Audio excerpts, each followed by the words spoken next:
50 বছর বয়স হয়ে গেলে কিভাবে ওষুধ না খেয়ে সুস্থ থাকা যায় সেই বিষয় নিয়ে আজকের এই ভিডিওটিতে আমরা আলোচনা করব। আমরা অনেকে 50 পেরিয়ে গেলে শুনতে পারি যে কারো প্রেশার বেশি হয়েছে, কারো ব্লাড সুগার বেশি হয়েছে, কারো কোলেস্টেরলের পরিমাণ বেশি হয়েছে, এইরকম থাইরয়েড, হাইপোথাইরয়েডিজম, হাইপারথাইরয়েডিজম, এরকম বিভিন্ন রকম রোগের কথা আমরা শুনতে পাই 50 পেরিয়ে গেলে। আবার কিছু কিছু শোনা যায় লাম্বার পেইন, নি পেইন, শোল্ডার পেইন, এই সমস্ত পেইন হতে দেখা যায়। আমরা শুধু কয়েকটি সোজাসাপটা কয়েকটি এক্সারসাইজ করে ওষুধ না খেয়ে 50-এর পরেও আমরা সুস্থ থাকতে পারি। যাদের আমাদের 50 বছর পার হয়ে গেছে তারা কিভাবে যোগাসনগুলো করবে বা ব্যায়ামগুলো অভ্যাস করবে সেই নিয়ে আজকের এই ভিডিওটিতে আমরা আলোচনা করব এবং দেখিয়ে দিব যারা 50-এর ঊর্ধ্ব তারা কিভাবে ব্যায়ামগুলো শুরু করবে এবং ব্যায়ামগুলো কিভাবে করবে আজকের এই ভিডিওটিতে আমরা আলোচনা করতে চলেছি। তো সবার প্রথমে যেটা আলোচনা করব সেটা হচ্ছে আমরা যেটা দেখি সেটা 50-এর পার হলে বিভিন্ন রকম রোগ দেখি, লাম্বার পেইন, নি পেইন, এছাড়াও হাই ব্লাড প্রেশার বা হাই সুগার, কোলেস্টেরল হাই, এরকম আমরা অনেকেই দেখতে পাই। তারা নিয়মিত ওষুধ সেবন করে তারা সুস্থ আছে বা ওষুধ খেয়েও ফুলফিল সুস্থ নন। তবে জেনে রাখবেন যে ওষুধের কিন্তু একটা সাইড ইফেক্ট রয়েছে। আপনি যদি বেশি পরিমাণে এলোপ্যাথিক ওষুধ খেয়ে থাকেন তাহলে কিন্তু আপনি এর সাইড এফেক্ট পেয়ে যাবেন 50-এর পর থেকে। সেই জন্য বন্ধুরা কিভাবে 50-এর পরে ওষুধ না খেয়ে সুস্থ থাকা যায় সেই নিয়ে আজকের এই ভিডিওটিতে কিছু কিছু এক্সারসাইজ আমি আপনাদের দেখাবো। এই এক্সারসাইজগুলো যদি আপনারা রেগুলার বেসিসে নিয়ম মাফিক অভ্যাস করেন তাহলে আপনি এই সমস্ত রোগ থেকে বেরিয়ে আসতে পারবেন এবং ওষুধ ছাড়াই আপনি সুস্থ থাকতে পারবেন। তো বন্ধুরা কিভাবে ব্যায়ামগুলো করবেন, সবার প্রথমে আপনাকে এক্সারসাইজ দিয়ে শুরু করি। আপনারা সোজাসাপটা ব্যায়াম, বেশি কঠিন ব্যায়ামে যাবেন না। আপনারা শুধু এই সোজা হয়ে দাঁড়িয়ে শুধু হাতটাকে এইভাবে ঘুরিয়ে নেবেন, এইভাবে হাতটাকে এইভাবে ঘুরিয়ে নেবেন। এবার ডান দিকে বাম দিকে, আবার এই হাতটা হয়ে গেলে এটা ডান দিকে বাম দিকে, সব দিকে একটু ঘুরিয়ে নিলেন। দুটো হাতকে একসঙ্গে ঘুরিয়ে নিলেন, এইভাবে দুটো হাতকে আপনি প্রত্যেকটাই 10 বার 10 বার করে ঘুরিয়ে শুরু করবেন। তারপরে এই হাতটাকে ভাঁজ করে নিয়ে এইভাবে এলবো রোটেশন করাবেন, এলবো রোটেশন, এইভাবে সোজা দিকে উল্টা দিকে, এইভাবে আপনারা নিয়ম করে ঘোরাবেন। এছাড়া আপনাকে এই সার্ভাইকাল প্রবলেম যাদের রয়েছে তারা কিন্তু এই ঘাটটাকে এইভাবে ঘুরিয়ে নেবেন, এইভাবে এইভাবে ঘুরিয়ে নেবেন, এইভাবে হেড কম্প্রেশন, এইভাবে মাথায় চাপ দিয়ে এক হাত দিয়ে চাপ দিবেন আর এইভাবে ধরবেন, মানে এই মাথা দিয়ে এই হাতে এইভাবে চাপ দিবেন আর মাথা দিয়ে হাতে চাপ, হাত দিয়ে মাথায় চাপ, মানে ঠিক এরকম, কিন্তু নড়াচড়া করা যাবে না। একই রকম ভাবে আপনাকে এই হাতটিকে এখানে দিয়ে এই হাত দিয়ে মাথায় চাপ দিতে হবে আর মাথা দিয়ে হাতে চাপ দিতে হবে, কিন্তু নড়াচড়া করা যাবে না। একদম বডি স্ট্রেট রেখে চাপটিকে দিতে হবে। এইভাবে হয়ে গেলে হাত দুটোকে এইভাবে নিয়ে কপালে দিয়ে, কপাল দিয়ে হাতের মধ্যে চাপ দিতে হবে, হাত দিয়ে কপালে চাপ দিতে হবে। একই রকম ভাবে ঠিক পিছন দিকে ধরে নেবেন, ধরে নিয়ে হাত দিয়ে মাথায় চাপ দিবেন, মাথা দিয়ে হাতে চাপ দিবেন। এইভাবে চারদিকে অল্প অল্প করে, অর্থাৎ 10 সেকেন্ড 10 সেকেন্ড 10 সেকেন্ড করে করে নেবেন। এবার এই দিকটা হয়ে গেলে পরে হাত দুটোকে এইভাবে লম্বা করে নিয়ে এইভাবে এই যদি আপনাদের কারো ইউরিক অ্যাসিড থেকে থাকে এই ব্যায়ামগুলো কিন্তু খুব উপকারী ব্যায়াম, প্রত্যেকটা ঘিটে ঘিটে ব্যায়াম। এরপরে ইউরিক অ্যাসিডের ব্যায়াম, আপনাকে সোজাভাবে দাঁড়িয়ে থাকতে হবে। এবার পায়ের আঙ্গুলের উপর আপনাকে দাঁড়িয়ে যেতে হবে, দাঁড়িয়ে যেতে হবে, এইভাবে পায়ের আঙ্গুলের উপর আপ ডাউন করতে হবে। এই হাতটিকে ইন্টারলক করে নিয়ে উপর দিকে তুলে দিলেন, এইভাবে চলেন, এভাবে 1 2 3 এভাবে আপনাকে 10 বার করতে হবে। এবার যেটা করতে হচ্ছে সেটা হচ্ছে কোমর ঘোরানো, হিপ মুভমেন্ট। কিভাবে করাবেন? এইভাবে 1 2 3 4, আমি ভিডিওটি লেন্থি করছি না, আপনাকে 10 বার করে ঘোরাতে হবে। এবার উল্টা দিকে 10 বার, 1 2 3 4 5, আমি 5 বার করে দেখিয়ে দিলাম। এবার যেটা করতে হবে সেটা হচ্ছে ব্রিদিং এক্সারসাইজ। কিভাবে আপনি হাতটাকে তুলবেন, শ্বাসটাকে লম্বা ভাবে নেবেন,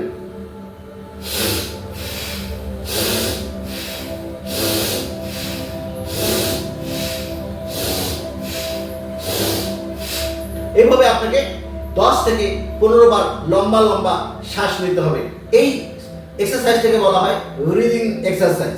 এবার যেটা করতে হচ্ছে সেটা আপনাকে কোমরের মধ্যে হাত দিয়ে আপনি এভাবে বাম দিকে বেঁকে যাবেন, হাতটাকে সোজা রেখে বাম দিকে বেঁকে যাবেন, আবার বাম দিকে বাঁকা হয়ে গেলে আবার ডান দিকে এভাবে বেঁকে যাবেন। এভাবে ডান বাম করে আপনাকে 20টা সেট করতে হবে। এবার দাঁড়িয়ে থেকে ব্যায়ামগুলো হয়ে গেলে আপনি একটু চেষ্টা করবেন পাটাকে এইভাবে সাইডের দিকে তোলা। 1 2 3 4 5 এভাবে হয়ে গেলে ঠিক অপোজিট দিকে নেবেন। এভাবে 1 2 3 4 5 এভাবে হয়ে গেলে এভাবে সামনের দিকে 1 2 3 4 5 এভাবে আপনাকে প্রত্যেকটা পায়ে 10 বার করে করতে হবে। এবার যেটা করতে হচ্ছে সেটা আপনাকে বসে করতে হবে। কিভাবে দেখুন, এইভাবে আপনারা বসে নেবেন ম্যাটের মধ্যে, এইভাবে বসে নিয়ে আপনাকে ঠিক এইভাবে দণ্ডাসনে লম্বাভাবে বসে নিতে হবে। এবার হাত দুটোকে ঠিক পিছন দিকে এইভাবে রেখে দিতে হবে। পিছন দিকে রেখে দিয়ে আপনাকে যেটা করতে হচ্ছে এই পাটাকে না সামনের দিকে টেনে নেবেন এইভাবে। আবার কিছুক্ষণ টেনে রাখার পর আবার ওই দিকে ছেড়ে দিবেন, আবার টেনে নেবেন, আবার টেনে দিবেন। এভাবে আপনাকে 10 বার করতে হবে। হয়ে গেলে ঠিক এটা 1 2 3 4 5 6 7 8 মনে রাখবেন 50 বছর বয়স পেরিয়ে গিয়ে ব্যায়াম করছেন, সেক্ষেত্রে কিন্তু কোনো রকম চাপ নিয়ে ব্যায়াম করবেন না। আপনারা খুব ঠান্ডা মাথায় আস্তে ধীরে এই ব্যায়ামগুলো করবেন। এবার কি করতে হচ্ছে, পাটাকে টেনে নিয়ে এই 1 2 3 1 2 3 এবার আপনাকে যেটা করতে হচ্ছে সেটা হচ্ছে এই হাতের মধ্যে চাপ দিয়ে না কোমরটাকে আস্তে আস্তে উপর দিকে উঠিয়ে দিবেন। 1 2 3 4 5 6 এভাবে আপনাকে 10 বার করতে হবে। এবার এটা হয়ে গেলে পরে এবার আপনাকে যেটা করতে হচ্ছে আপনাকে কয়েকটি প্রাণায়াম করতে হবে। এভাবে আপনি কয়েকটি এক্সারসাইজ করে নিয়ে আপনাকে এখন প্রাণায়ামে বসতে হবে। আপনাকে প্রাণায়াম করতে হবে সবার প্রথমে কপালভাতি প্রাণায়াম। কপালভাতি প্রাণায়াম আপনি কিভাবে করবেন, এইভাবে বাবু হয়ে বসে নেবেন। বাবু হয়ে বসে নিয়ে মেরুদণ্ড সোজা করে বসবেন। এভাবে বসতে পারেন বা একটি পা একটি পায়ের উপর তুলে নিয়ে যেভাবে আপনার প্রোটোকল মনে হয় বা আপনার সুবিধা মনে হয় আপনি সেভাবে বসে নেবেন। বসে নিয়ে মেরুদণ্ডটাকে সোজা করে কিন্তু আপনাকে বসে নিতে হবে। এবার যেটা আপনি করবেন সেটা হচ্ছে শ্বাসটাকে ভরে নেবেন, পুরা কুম্ভক করে নেবেন, যেটাকে আমরা বলি ব্রিথ ইন, অর্থাৎ যোগের ভাষায় বলা হয় পুরো। আপনি শ্বাসটিকে লম্বাভাবে শ্বাসটিকে নিয়ে ঠিক স্টমাক ভর্তি করে নিতে হবে, নিয়ে স্টমাকের মধ্যে চাপ দিয়ে শ্বাসটিকে বাইরে বার করে দিতে হবে। আমি 2 বার দেখিয়ে দিই, দেখুন এইভাবে শ্বাসটা নিয়ে পেটে ভর্তি করে রাখলেন। এবার পেট থেকে চাপ দিবেন, পেটটা ফুলে গেল পুরো, শ্বাসটা নিলেন, এবার চাপ দিয়ে শ্বাসটাকে বাইরে বের করে দিতে হবে। এরকম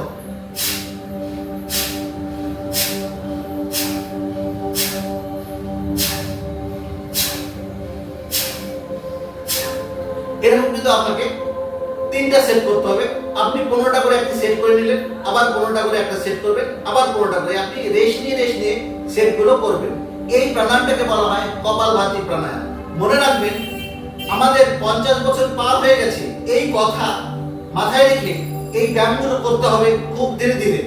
এবং প্রাণায়ামটি কি করবেন, সেই শ্বাসটিও আপনি আস্তে করে ছাড়বেন, আস্তে করে শ্বাসটিকে ছেড়ে দেবেন।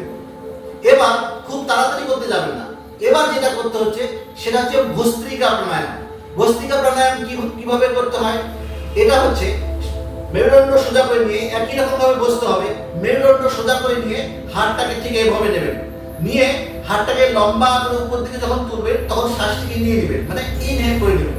আবার যখন হাতটিকে নামাবেন তখন কিন্তু শ্বাসটিকে ছেড়ে দেবেন। কিরকম আমি দেখিয়ে দিচ্ছি, দেখুন শ্বাসটিকে নিয়ে হাতটিকে তুলে দেবেন, হয়ে গেল। এবার শ্বাসটিকে ছেড়ে দেবেন একই রকম ভাবে। এই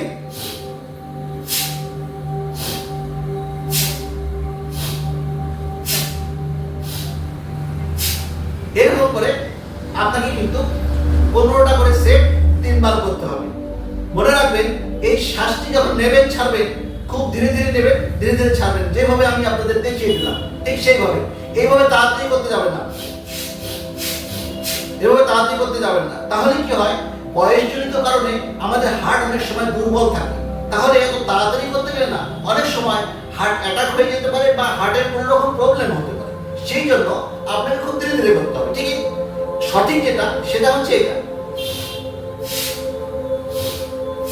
এতে আপনার ব্রিদিং এক্সারসাইজও হচ্ছে এবং হার্টটি ওঠা নামার ফলে সার্ভাইকাল যদি প্রবলেম থাকে তাহলে সেক্ষেত্রেও কিন্তু আপনার ইমপ্রুভ হতে শুরু করবে এবং সারা শরীরের ওয়ার্ম আপ হয়ে গেল। সারা শরীরের ওয়ার্ম আপ হলে কি হবে, সমস্ত শরীরে সঠিকভাবে মুক্ত অক্সিজেন রক্তের মাধ্যমে সঞ্চালন হয়ে গিয়ে সারা শরীরকে সুস্থ করবে। ফলে শরীরের ইমিউনিটি পাওয়ার বাড়বে, হজম শক্তি বৃদ্ধি হবে, খিদা বাড়বে এবং শরীরকে সুস্থ রাখতে পারবেন। এবং শরীর যদি জীর্ণ শীর্ণ চেহারা থাকে তাহলে কিন্তু খাদ্য খাবারের মাধ্যমে আবার সেটিকে ফিরিয়ে নিয়ে আসতে পারবেন। তবে এই ব্যায়ামগুলো আপনাকে রেগুলার বেসিসে সকাল সন্ধ্যা করতে হবে।